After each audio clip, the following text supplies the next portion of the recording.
David Shaw here with another off-the-record story. If you want to learn more about Washington, D.C., come visit my site, offtherecordtours.com. Let's go. I'm in Lafayette Square, across the street from the White House. In each of the four corners of this park are statues of heroes of our Revolutionary War, without whom victory would have been very difficult. And they all have one thing in common. None of them were American.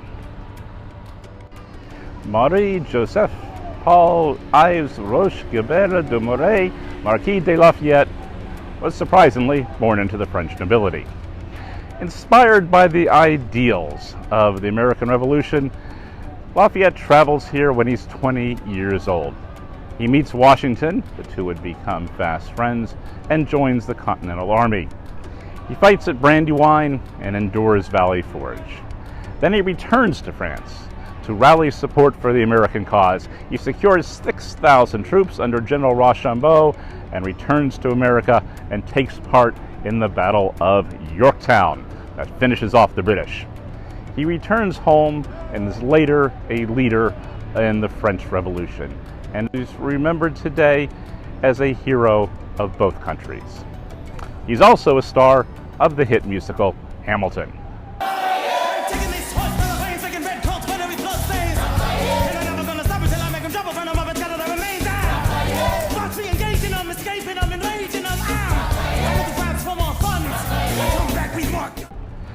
President James Monroe invites Lafayette to visit the United States in 1824 and 25 to celebrate the nation's 50th anniversary. And everywhere he goes, he receives a hero's welcome. He visits Washington's grave at Mount Vernon and sees old friends Thomas Jefferson and John Adams. And on his 68th birthday, he has dinner right across the street at the White House with President John Quincy Adams. When Lafayette dies in 1834, President Jackson orders that he receive the same honors as a U.S. president, and both chambers of Congress are draped in black for 30 days. He's buried in Paris. Covering his grave is soil from Bunker Hill. And speaking of Rashem Beau, here he is. Jean-Baptiste Dantonier, le maire Comte de Rashem Beau. Shockingly, yet another French aristocrat. Rashem Beau is an experienced military officer, and the French assign him the job of commanding their land forces in the alliance to help the Americans beat the British. Washington and Rashem Beau combine their forces with Lafayette's and defeat Lord Cornwallis at the Battle of Yorktown. This proved to be the decisive battle in the Revolutionary War that sends the British packing. It could not have been won without our French allies. This is Friedrich Wilhelm Auguste Heinrich Ferdinand von Steuben. His friends call him Fred. Von Steuben was born into a military family and served in the Prussian army. Rumors that von Steuben was gay, and he probably was, unfortunately jeopardized his military career there, so he decides to volunteer his services to the Americans. He arrives here in 1777 with Azor, his Italian greyhound. Von Steuben's greatest contribution is teaching the Americans how to be soldiers. He drills this motley crew of farmers and shopkeepers into a real army. He couldn't speak much English, but it is said that he could swear in several languages, and that worked. The American army becomes an effective fighting force thanks to him. He also writes a manual of drill instructions, which the U.S. Army uses well into the 1800s, and his tactics were employed in the Mexican-American War in 1848. Von Steuben becomes a U.S. citizen and lives the remainder of his life in New York. This is André Thais Bonaventure Kurzewski, and he's a military engineer. He was born into an aristocratic family in the Grand Duchy of Lithuania, then part of the Lithuanian-Polish Commonwealth, and he never shied away from a fight.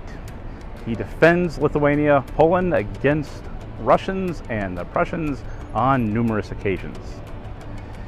Now, he learns of America's revolution and is drawn to its ideals, and he travels to Philadelphia and applies to join the army.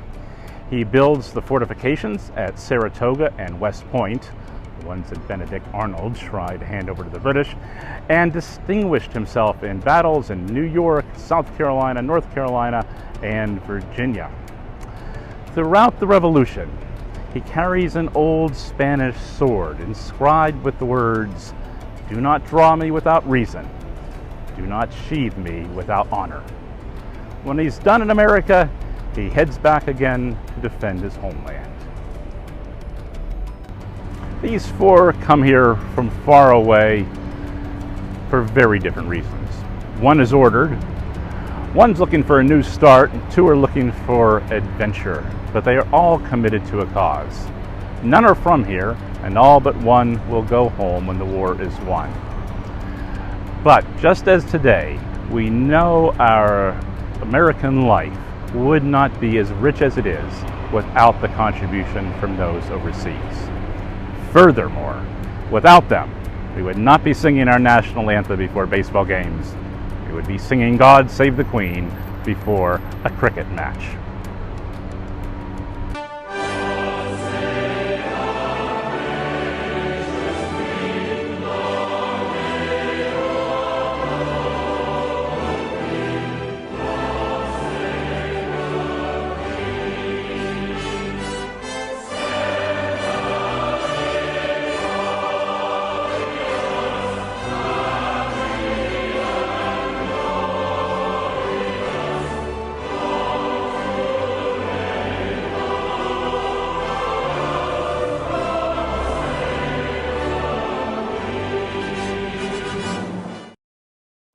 Well, I hope you enjoyed that off-the-record story. If you want to learn more about Washington, D.C., things seen and unseen, arrange your tour of your nation's capital at offtherecordtours.com. Until then, I'm David Shaw. It is the fine leg who's inside the circle.